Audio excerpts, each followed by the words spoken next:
welcome back to my channel. Today I will be doing a video where I read your confession slash asking for advice form. For those who didn't know, a few weeks ago on my Instagram I created a form where I asked people who I know or people who are watching my videos to basically submit a confession or seeking advice on something, and I will be reading it and providing that advice. But before I start, you know the deal. Don't forget to subscribe, like, and comment, and let's get started.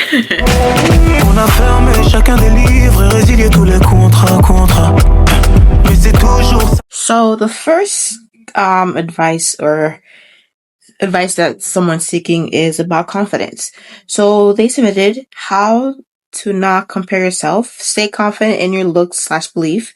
I look up to that about you because I have always noticed your confidence. How do you do it? What's the best advice for someone who wants to change their confidence?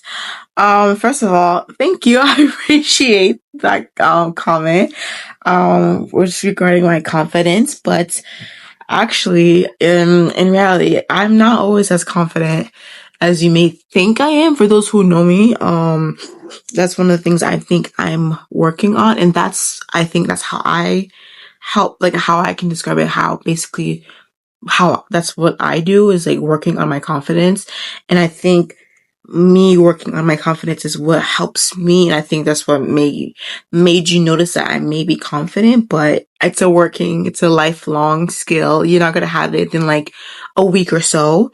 But the best and simple way I can describe it is just, in order to gain confidence, you have to treat yourself as if you have to love yourself more than you can think of. I think the times the lack of confidence kind of equals to lack of self-love, lack of taking care of yourself and loving yourself. So I think this year, especially I think with everything that I've gone through, I've expressed or talked about on my channel, I think with that and me realizing that I need to take care of myself, I need to love myself more, I think that's what's helped me with my confidence. And it's not always perfect. There's days where your confidence is lower than other days, but the goal and the importance is just the goal or the end goal or the key thing to take out of this in order to kind of gain your confidence is just to make sure you're taking care of yourself, and then also knowing that you're handling life and thinking about where you've come, because we all are in different walks of life, and I think we're a little bit hard on ourselves, especially especially as adults, we tend to be a little bit hard on ourselves. So thinking back and reflecting of all that you've dealt with, and all the things you've survived, whether it's work, personal, financial, and knowing that there's yet more to come, and not being hard on yourself, and knowing that preparing yourself, you know what, I survived, I've dealt with this for this long, and I have many more battles to go, and just preparing yourself. And the best way to prepare yourself for those battles is to take care of yourself. So that's why I gain confidence. Also, I would say following people who look like me, who I feel I identify with, whether it's politically or just other type of views. For example, one influencer that I love and I grew up watching since high school, I think, is Nella Rose. I'm obsessed with Nella Rose. For those who know, she's literally my role model, and she's very confident in herself, and she's very confident in her body, and she is all about women empowerment. People describe her as a man hater, but I mean, I don't blame her. I mean, she should, but she loves to uplift from, she's never bashing anyone, so I find her as a role model, a good influencer to follow. Also, I keep yapping, journaling, writing down your thoughts, writing down your emotions, so you know what you're thinking, and knowing, okay, this is what I'm thinking. I need to either work on this. So those are the things that I could think of to help improve your confidence, but that's just me. Okay, let's go to the next one. Okay, so the next one is help with being nervous about getting a cat. Okay, I am not a pet person, but let's get to it. I'm nervous about getting a cat with my boyfriend. I'm super excited and definitely want to get a cat, but I'm also a little bit nervous. What if the cat likes him more? LOL. Any advice? I feel I have no experience owning a pet. The closest I have is puppy yoga, as you guys may know. But based on that interaction alone, like, you can do whatever you can to have that pet to be like obsessed with you.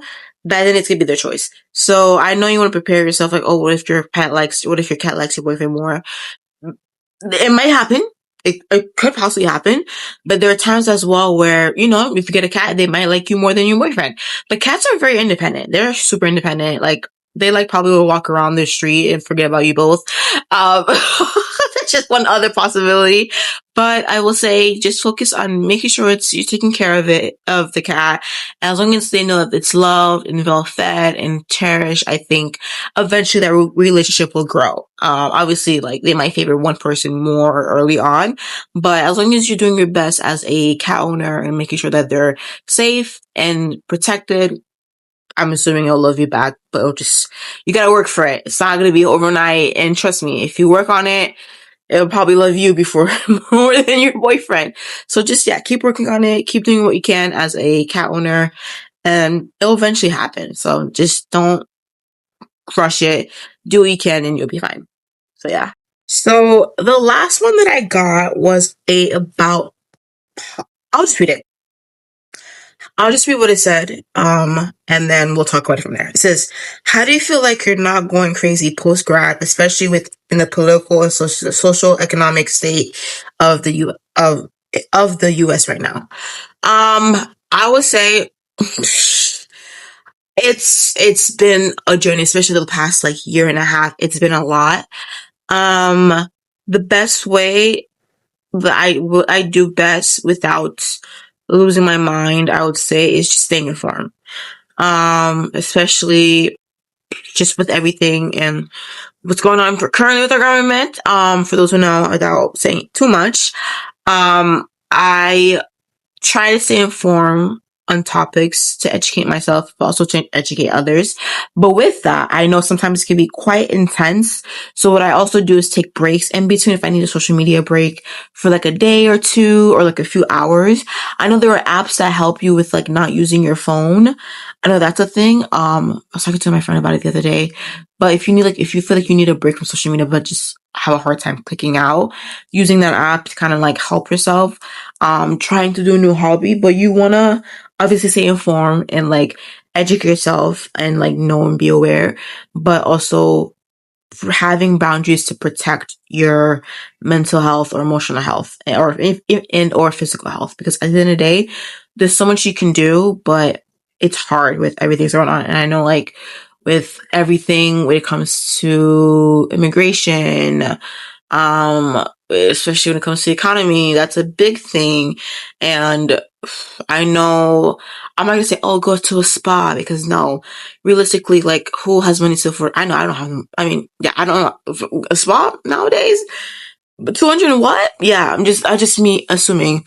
But there are other ways you can take care of yourself that's either around your price range, or if not, like, affordable or free. And there's nothing wrong with that. I think a lot of times people think of free, it's like, oh, okay, but like, we have a lot of things that are free that we don't take advantage of. Like, the library has a lot of free resources for people, and like, people mislook that. Like, especially where you are currently sitting. I know in Boston alone, the Boston Public Library has so many resources that are free or affordable for people, and I bet it includes some of the self-care stuff. I know also, like, city hall, like, if your local city have a website, they probably have some more information, like what you can do to kind of, in order to like find a way to take care of yourself, but also stay informed too with like latest update regarding, economy, also like certain things you're passionate about. I think doing that. So yeah, just making sure that you're also staying informed, educated, and up to date, but also having a boundaries, but also taking time for yourself. So yeah, I would say, and also how and what you're getting your information, because I know it's online or in the news, sometimes the misinformation can be spread a lot. So just making sure you're looking at a accurate, website or, page, whether it's Instagram, TikTok, when gathering or giving you information. But yeah, that's for that. But then, yeah, also finding ways to just take care of yourself. Even if it's a bit of resting, even if it's reading a book. Also, catching up with people. I know that's also hard because, as a young adult, like life is lifing. So it's hard to kind of catch up with your friends and speak, but I think also creating time for that. But if you still want to create time, I can give like an example schedule.